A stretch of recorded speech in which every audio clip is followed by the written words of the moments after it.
अमृतकलशहस्ताय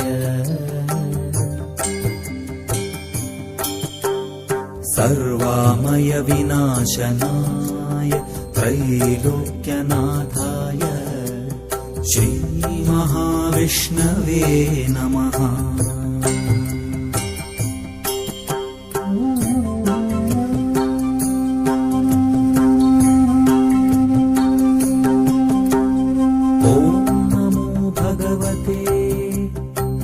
वासुदेवाय धन्वन्त्रये अमृतकलशहस्ताय